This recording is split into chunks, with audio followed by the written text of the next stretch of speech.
Hello, everyone. This is Dr. Amigues, your friendly rheumatologist and host of the On a Bridge MD podcast. Today, I'm going to talk with you about a subject that's really dear to me. That's sort of like the view of what conditions are. And it comes from the fact that recently I had to see my oncologist, it's regular checkup. And I mean, to be frankly honest, like I still am very afraid every time I go. And I think one of the reason I'm afraid is that um, I think less of it, and because I think less of it, when I think about it, it's a, a wide range of emotions. It's like what ifs. It's like, okay, well, I'm grateful for the life I live now, and I don't want to lose it, and so on.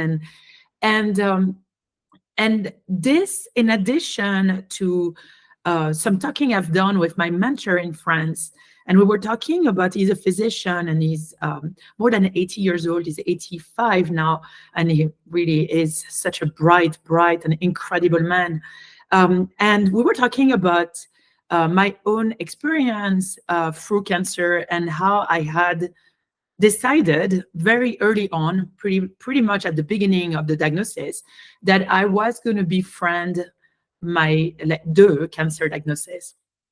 And he said, well, what you're saying is great, and yes, it actually makes sense.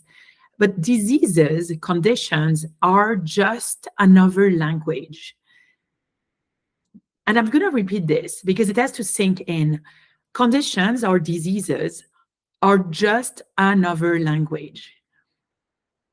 So then when you unroll it, like, okay, well, if this is a language, is it a language that my body has to take for me to listen to it? And we've all probably heard the Chinese proverb that says, if you do not listen to your body when it's whispering, it will have to scream for you to stop and listen. And I love this. Or is it your mind that needs you to listen? I don't have the answer, but I think it's really good to be open-minded. And so when you're taking this and you're thinking the disease is a language, then you have to pause because you have to decipher, you have to translate what that language is trying to tell you.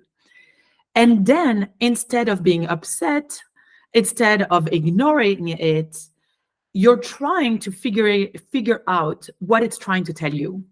And what I mean by that is, like, if you think when you're like, I'm not even going to tell you to imagine that you're in another country and that there is different type of language, right? I'm going to just tell you, okay, well, imagine when you're in front of a little baby that doesn't have the words yet, and the only way that they can communicate is through screaming. And if you're really looking at a baby, for example, they have sort of two ways of communicating with the word. They have screaming, crying, and smiling. And there is no in between, right? I think our bodies and our mind can do a little bit the middle.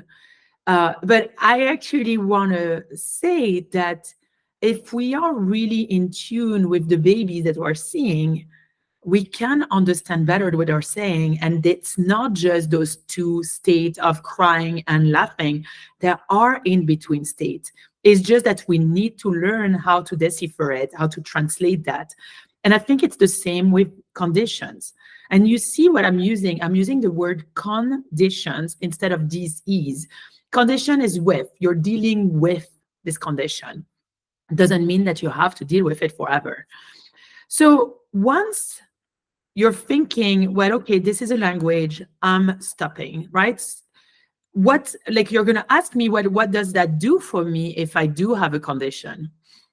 Well, I think it's giving us a tool to go through that. So let's say your body is like has joint pain. Very often it's inflammatory, and very often my patients will tell me, I know that it is when I'm more stressed out. I know that it is because I have not slept enough. I know it's because I have not been as good on the nutrition choices that I'm doing. And so I wanna share a little bit what I think we, and I'm really saying we because I can do that too, we can all do if we consider that diseases is a language. And I'm saying we, both for patients like me, I am a patient, as well as physician, as well as caregiver, as well as just human being who are living life, because um, uh, you can consider this as part of an experience. And so what I'm about to say also translate, trust of words, translate in our daily life, right? And so when you're considering the disease not something that's outside happening to you, but an experience that is happening where you can learn from it and you can do something different, the first step is to accept. The second step is to review. And the first step is to act. Okay? So the first step, accept.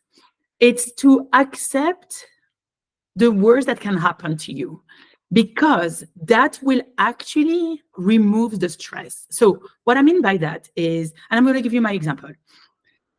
When I had to deal with the stage 4 cancer, which was very scary, there were not just bone metastasis, there was liver metastasis. As a physician, I knew that this was not ideal, right? So, of course, I cannot hide my fear away. And so, what did I have to do to stop the fear from taking ownership of my mind? I had to basically say, look, I understand it is scary.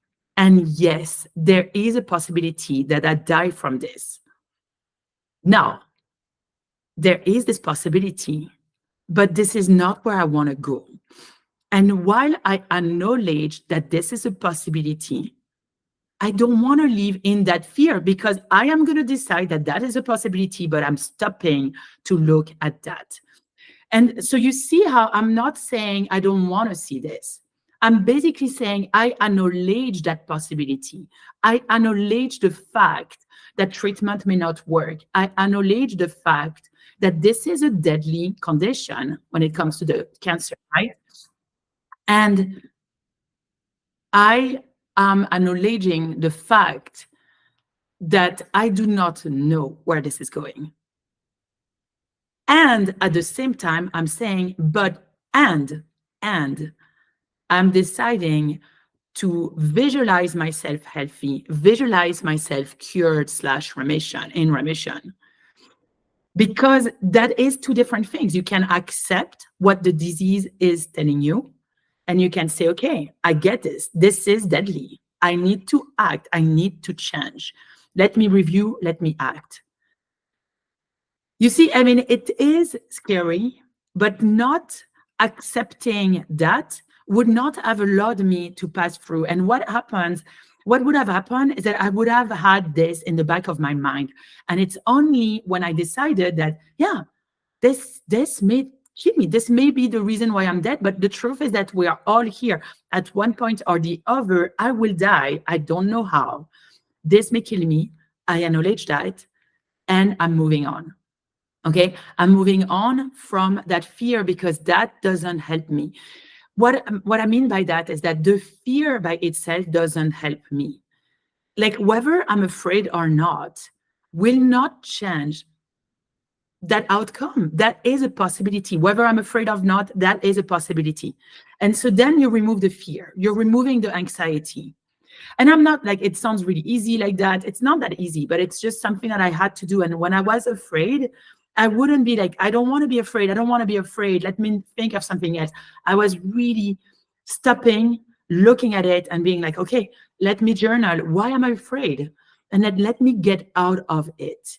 And I did have help. That's really important. We'll talk about that after, okay? Then review. Now that you have acknowledged that this is serious, review it. What am I doing that can get me out of it? Am I choosing every single thing that I need and that my body needs? So, for example, we all know that exercise is good for us. Do we all do it? Do we all prioritize it? Maybe not. We all know that excessive alcohol is not great for us. Sometimes, we don't take the right choice. We all know that sugar is highly processed, but we still do it, right? And so this is something I like to say, which is, we all know things. The question is the priorities. What do we consider is a priority? We may be into something, but we may not consider that that's a priority. And at that moment, when you have a condition that you have to deal with, you have to review what are your priorities. So for example, for me, I was learning how to DJ. I'm loving electronic music, so I'm going to a lot of shows. The issue is that those shows start super late, super annoying. They need to have shows that are in the daytime. um, and my priorities then became listening to shows instead of having, and then my body was like, well, I'm tired. So I started having, cold sores, feeling really tired. And then I'm like, okay, well, what do I choose? Do I choose the shows, or do I choose the my own health? And my own health will always come first. So I choose health, and I'm backing up on the shows, and I'm choosing day shows, and I'm making my own DJ music in the daytime. You see, it's a priority. So what can you do to make it better? Well, I can sleep better. We can sleep better. We can exercise regularly. We can have a choice of nutrition that are good for you, whole food, plant-based, no sugar, no processed food, but rather like a ton of vegetables, some grains, some fruits, right? And then can you choose to be around the people that bring you love? That's a big one. We don't talk enough about this. It's easy to say, oh, don't be around stress. You know what? Be around people who love you and that make you feel loved. That will decrease stress. That's a really good way, right? And even pets. Pets are wonderful, and they can make you feel really loved. And they are wonderful. They are puppy fur of love. And then once you review what you need and what your body and your mind, and the reason I separate them, even though they are fully you, is that I want you to treat them as friends. We are usually better friends than we are for our own body. So if I'm asking you to be a good friend to your body and to your mind, suddenly you can actually see what that means. Okay? And then what's the actions plan? So that's the third thing. What can you do? What are the steps that you're going to take? And look, we're not going to be 100%. It's really hard to be 100%. And the truth is that it can be stressful. But can you be, if you're at, so if your, perfect life for your health is this, right? Like exercising every day, eating healthy food every day, being around only loving people every day, right? Let's say that's 100%, but you're seeing that you're only at 30%. Can you make it to 60%? And can you aim for 80%? If you're already at 80%, can you go further and make it to 90%? Okay. I personally aim to 80% because I find that's doable. That's a little bit of a push for me. But it is doable. And that's why I push for 80%. And I think that the 20% allows me to have chocolate when I want to have chocolate, to have a pain au chocolat it's chocolate croissant, I think, in English, on the weekend here and there, because I love them. And if I want to try a new bakery, right? And although I don't usually eat gluten, I will sometimes, right? And that allows me to not feel guilty, because that guilt feeling is not really healthy for you either. And so that's really like learning to live in the balance, okay? The last thing about the action plan is get help. I don't think we walk this life alone. And I think that there's a reason why we are social animals. And if we are social animals, why do we want to isolate ourselves when there are so many coaches out there, when there are physicians out there that are willing to help you? If you have a rheumatology condition, if you think that you have a rheumatology condition, any type of rheumatology condition, if you have even the slightest joint pain, and if that's what's bothering you, come and see me. I'm happy to see you. I'm still available for new patients. So come, and we will figure it out together. And I have a coaching program where in 4 months, we get you to where you need to be. It's called the Kickstarter program, right? So you can get there. And we have coaches and we have nutritionists in that program. Or if you need just a rheumatologist for the year, that also is something that I do, right? Do ask. If it's not just a rheumatologist that you need and it's a therapist that you need, ask for therapists. Go and date them and see which one works for you. At one point in my cancer journey, I had, I think, 6 coaches. They're all different and for different reasons, but you know what? I used them because I was like, well, the money that I have is better used in my health if I don't know if I'm going to make it or not. And I'm so grateful for all of those coaches. And then as I was going, as I went to remission and getting closer to cured, I started not needing so many coaches. But at the beginning, you may need them, right? And why not? It's available to you. You put a budget together and you see what works for you. And for me, how much is your life worth? How much is your well-being worth? That's a really good question. That's an important question. Okay.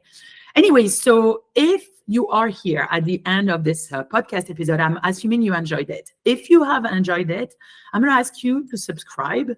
And I'm going to ask you to share this episode with someone, at least one person that you think this will be helpful for them. And I will see you next week in another episode of the Unabridged MD podcast. Until then, be well, be healthy, and be joyful. And I love you very much. Take care and see you next week. Bye-bye.